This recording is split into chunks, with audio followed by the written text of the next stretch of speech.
Thank you so much. Oh, thank you for the introduction, and thank you so much for to Professor Bosch, Professor Dominic, Alba, and Claudia for the organization of the summer school. I'm very happy to be here in person after such a long time without presential events.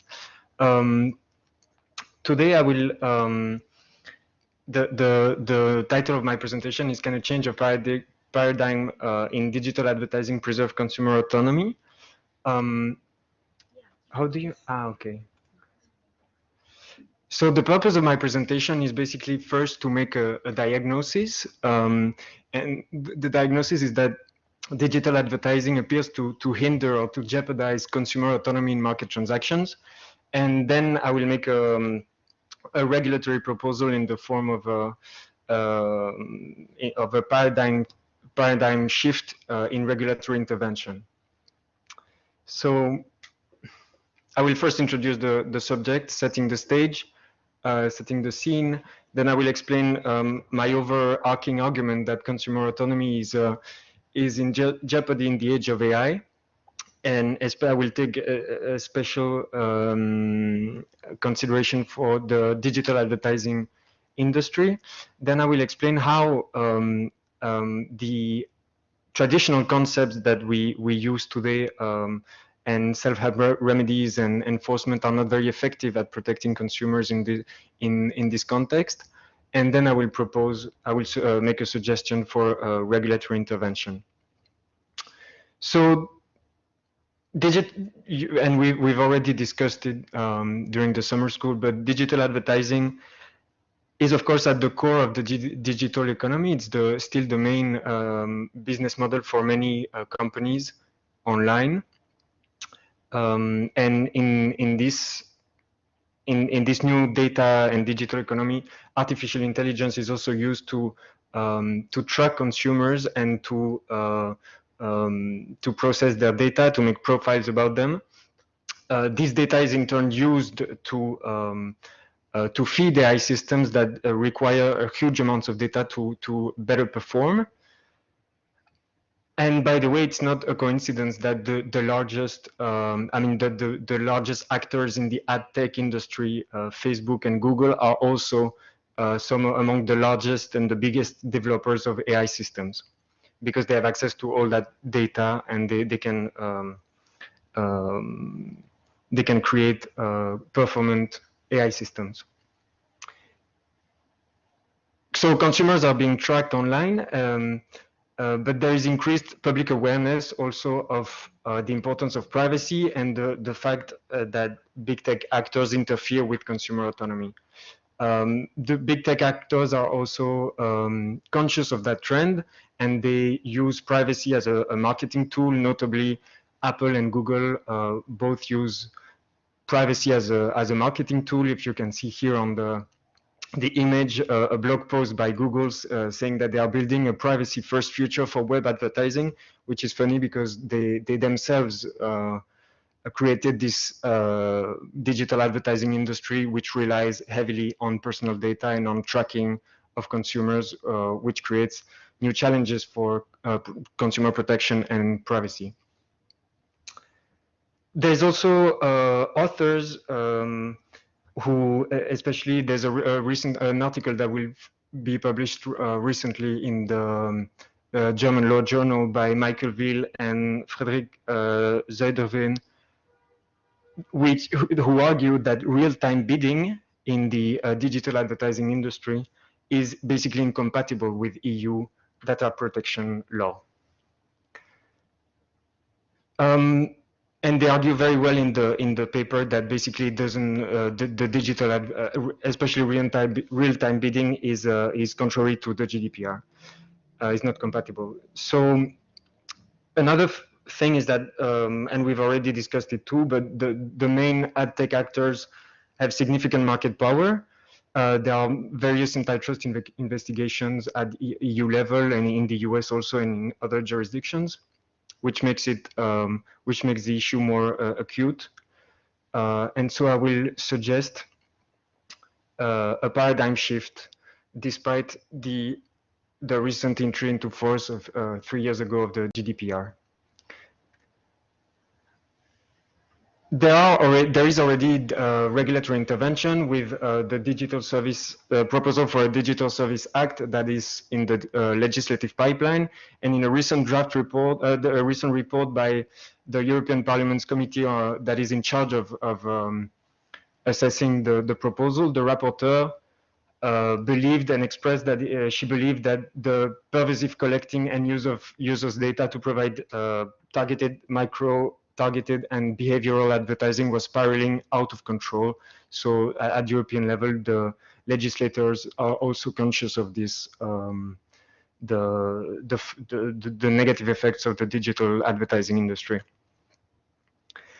My overarching argument is that unprecedented technological advances in AI, which is used for advertising also, allows traders to capture consumer autonomy in market transactions and to shape their preferences, to shape their choices, to affect, it also affects their decision making and their welfare in general. So how does that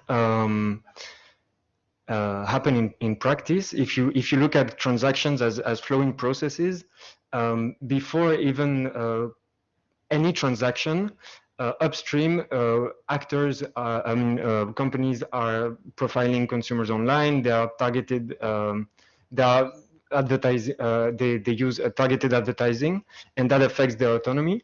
Then, at the level of the transaction, the fact that they are able to shape their preferences and their choices upstream makes them also vulnerable at the level of the transaction, because they can automate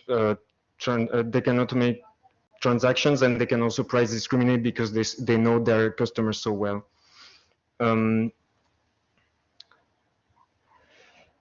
Just a few examples of how firms are able to manipulate behavior. I think they can manipulate behavior at two levels. So exogenously, thanks to behavioral predictive analysis, and the fact that they can shape through digital advertising, for example, their preferences. And then I think also in endogenously, because of self-censor. Consumers are more and more aware of their privacy. There is the creep factor of commercial surveillance and a lack of trust on the parts of consumers, which can affect their choices also. Online, two quick examples. There's also a blurring line between the online and the offline world. Online, you know, and we've discussed already the phenomenon of dark patterns, where firms are able to design websites or applications in a way that they nudge consumers into doing something. For example, sharing a lot of personal data, and I will show you an example later. Offline, there's a recent example of a Belgian startup called Aerospace Lab, who launched their first satellite last week. They want to launch around 30 satellites to be able to have very high resolution satellite imagery, and basically have access to images in real time. And one of their applications for that is for insurers, to be able to do change detection in real time, to assess risks in real time, and to pre-fill contracts based on the information and the machine learning and the artificial intelligence that they use to process these images. And that could affect consumers, because it could be used by private companies, so insurers, to affect contracts with consumers. And these, of course, can have negative impacts on the well-functioning of the EU's internal market, and create market failures. So there's a small paradox, because when you see all of that, when you see the market failures in this area, one question is, how can paternalistic regulation mitigate a loss of consumer autonomy? It might be kind of counterintuitive that preserve freedom of contract, to preserve the freedom of consumers, you would need some paternalistic regulation. And in the US, for example, that would be people would probably look at you weirdly. So I argue that the current traditional concepts to protect consumers and that are still present in the GDPR are largely ineffective at protecting consumer autonomy. So, for example, transparency and consent are quite ineffective, and they've been relied on for a long time in the regulation. Transparency and disclosures, we all know, and research shows since a long time now that disclosures, that nobody reads the fine print, nobody reads the privacy policies, and even if you do not realize that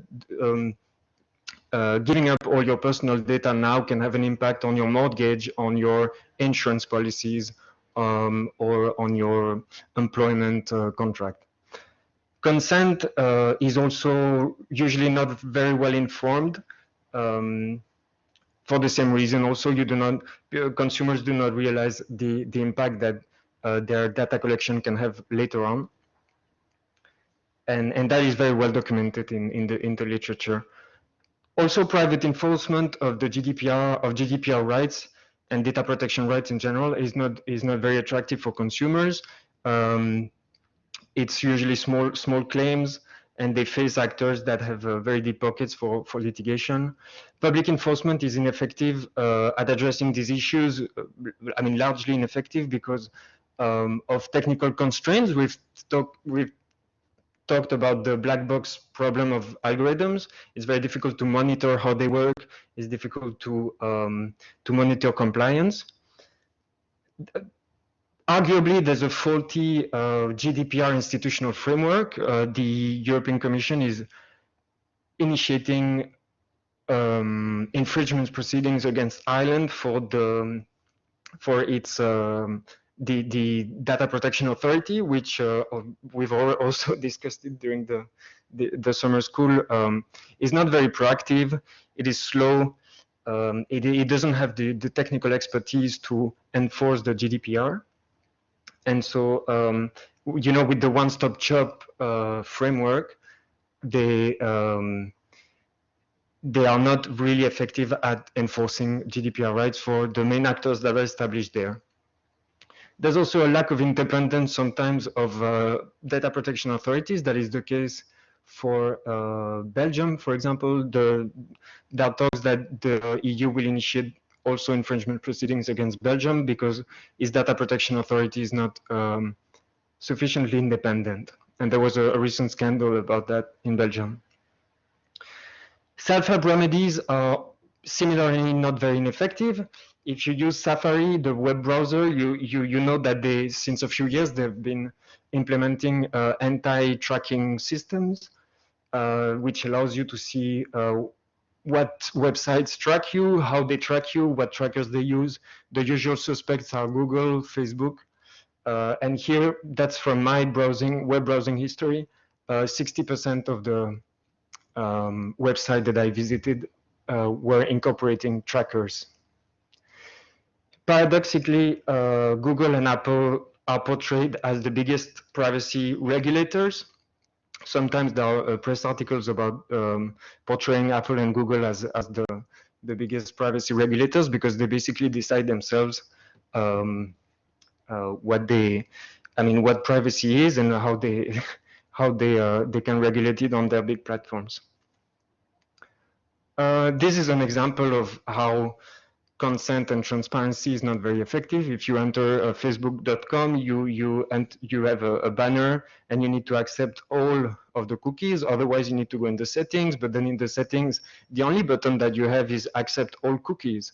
So you do not know really what cookies you accept, if your choices is being taken into account, and the only button is to accept cookies. So that's an example of a dark pattern.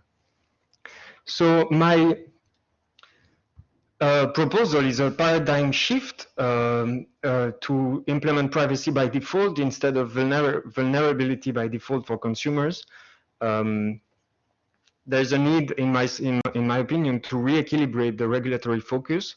Now the focus is too much on consent, which is a big burden for consumers, and it doesn't work. There's also transparency, which is a burden on firm in the end.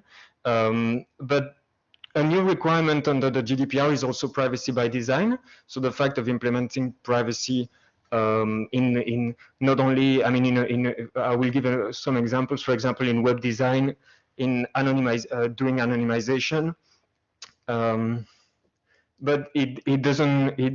I mean, the way in which it is thought in the GDPR it lacks substance and it lacks teeth.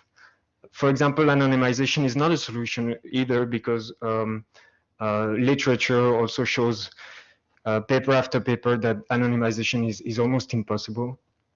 I don't know how well I'm doing with the time. It's okay? Yeah. 15 minutes. Okay. So, so my idea is a change of paradigm and putting a greater burden on firm and not so much on consumer consent. In the end, if the ad tech industry wants to track consumers and wants to provide the personalized advertising, the burden should be on them and not really on consumers to consent to all of that. The analogy that we could make is with product safety and liability to make firms more accountable. For example, we could, with product safety and liability, we could imagine ex ante technical requirements for the digital for the ad tech industry, with more precise standards set by EU regulators, and not only very general principles of privacy by design and by default with no substance at all in the GDPR. So more precise technical standards or safety standards, privacy standards that could be set by EU regulators. And that already happens for cars. We have technical standards. It happens for drugs. We have technical standards and safety standards to protect consumers. And then when something is inappropriate, for example, you wouldn't want your children to play with toys that contain lead, and that is prohibited. Well, the Norwegian Consumer Council is, in a very recent report of last month, is calling for actually a ban on surveillance-based advertising for many of the same reasons that I exposed today. We could then, before using these AI tools that enable the ad tech industry to personalize advertising, we could also think about certification or labels, which is still, labels are kind of transparency requirements, but certification is a possibility under the GDPR, but it's only voluntary, and it only encourages member states and EU authorities to act. We could make certification compulsory, and it could help to build trust for consumers. And then after these techniques are used on the market, we could think about ex-post monitoring and liability rules, and also traceability of personal data. There's a very interesting initiative by the French government who created the Pérenne initiative for pôle d'expertise pour la régulation numérique. And it's basically a public body, a government body that helps other administrations like the Data Protection Authority or the Competition Authority to monitor algorithms using what they call low transparency. They're able to, without accessing the source code of algorithms, and using statistical tools to see how algorithms work. And so you do not even need the source code. You do not need the cooperation of the big tech industry. You can just watch how they work in the market. So they are basically building more technical expertise to monitor algorithms, and they are especially also looking at how changes in the ad tech industry For example, Google's federated learning of cohort technique works, and if this is compliant with GDPR. We can also imagine better liability rules for deterrence in the ad tech sector, because there's this market is really complicated. There's so many actors. In the end, when you give up your personal data, you do not know in the hands of who it's going to be. There's data brokers, but in the ad tech sector, there's a lot of actors, and if there's a breach, you don't know where your data is. You do not know who has access to it. So that's it. We could imagine a system which goes a bit further than the GDPR, and not only relying on consent, on transparency, but that goes with a bit more technical requirements, standards, certification, and ex post monitoring and liability.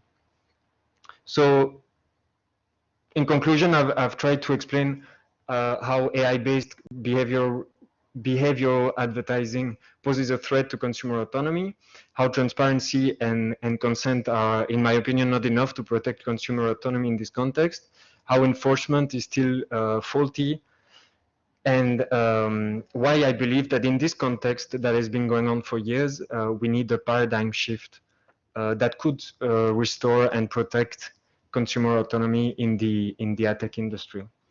Thank you so much, and I'd love to receive your comments and questions. Okay, thank you so much, Sébastien, for such an interesting presentation. And I think that your supervisor should be really proud. Okay, is there any question that you would like to? Yes, please. Thank you for this Thank you for this very interesting presentation. I really liked your approach and the paradigm shift you're describing. I had one question, because you described the current data protection framework as ineffective to protect consumer autonomy, basically, and then in the solution you make an analogy with consumer law as well. Do you think that there should also be a role for the branch of consumer law as a complement or a supplement to data protection law? Or do you think that the data protection law framework is the only framework to be changed? Yeah, definitely. I mean, I don't know if we talked about it here or if it was somewhere else, but the data protection law, consumer law, and competition law are completely intertwined now. And that's I mean, you could even see data protection law as a branch of consumer law, and I think both need to be combined to protect consumer autonomy. I don't know if I answered the question though. Okay, we have another question from Eduardo. Well, first of all, thank you for the presentation. Yeah. Sure. Thank you very much. Well, first, thanks a lot for your presentation. It was really appreciable. Congrats. And by the way, it's gonna be very difficult to talk after you. So thanks for that. Well, my question is close to the last one. I basically agree with you with everything you said, but why can't we consider just according to the antitrust regulation, according to the fact that the user of social network profiles, for example, the user of the internet, literally in a largest consideration, couldn't be considered the economic sanction that the antitrust could make against platforms, against the big social tech, against big tech in general, couldn't be considered enough. For example, in Italy, we basically do that all the time. So our antitrust authorities threats and do very intense economic sanction against big companies, especially from the internet. Why couldn't we consider an increasing of that sanction in order to protect the users and the consumers, though? Thank you very much. Thanks. That's a very interesting question.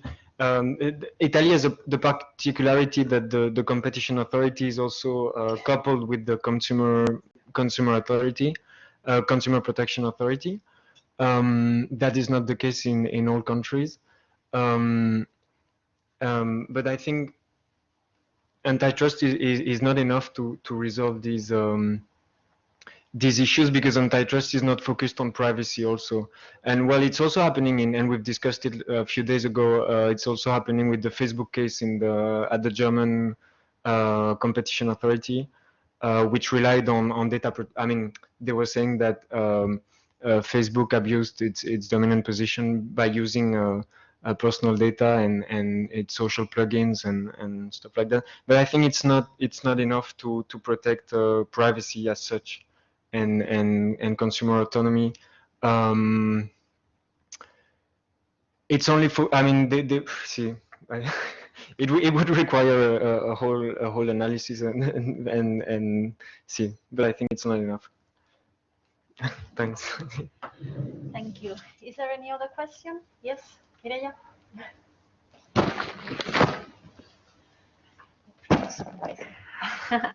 Yes, I would like to ask, I very much like the paper, but I would like to ask, you're very critical with enforcement, which I share, but the proposal that you make, you seem to suggest an ex-ante commitment, so either with certifications or with committing to a certain privacy design by the company before. So I'm wondering, how do you see the enforcement of that exposed? Thank you. And if I may add a very quick question, what do you think about this new Apple feature and the change in the architecture of consentment? Because changing paradigms is always hard to do. So what do you think? Is there's a possibility of the market, like this new Apple system, more or less having the capacity to evolve and to make not necessary this paradigm change? See, I'm going to first answer to Professor Bosch. Actually, there's I was going to talk about that and then I forgot. So now Apple requires in its new update to opt in to give up. I mean, for third party tracking across applications. So you need to opt in, and before it was opt out. There was an option that you could opt out of that, of the advertising and the tracking, but nobody did it basically. And now they expect that 80 or 90% of people will actually not opt in. That's a change that's long overdue apparently. The Max Schrems organization, None of Your Business, it's called, is actually did two complaints in Germany and in Spain, saying that the previous identifier that they used to track and to identify individualize consumers using the device was actually not compliant already with the e-privacy directive, because it can be considered like a cookie. It's an identifier, and they were sharing it with everyone, and so it's long overdue. It's not an improvement. It's something that should have been done since a very long time, and that's why they use privacy as a marketing tool, and they portray themselves as the privacy angels in the industry. And it is true that they do much better than the others, but still some changes like that are long overdue. Yeah, and Mireia, so I think regarding enforcement and the technical standards, it can appear a bit abstract, these technical standards, but I think if you can make technical standards for drugs and for cars and for products in general, you can make technical standards and you make technical standards for electronic appliances, for everything. you can make them for digital advertising. I'm pretty sure. And if you do that, and if you use, that's the power of AI too. Its power of AI is to it can be used to influence consumer behavior, but it can also be used by regulators to monitor. And I think these new tools should also be used for enforcement, and create a level playing field between the big tech actors that use AI and then the regulators that are a bit, how do you say, not literate with AI currently, and that should be. And that's moving with the French initiatives. It's actually impressive what they want to do. I think they only have 20 people now, but they are heavily hiring. And I think AI should be used for enforcement. Yeah. I don't know if it... Sí, gracias.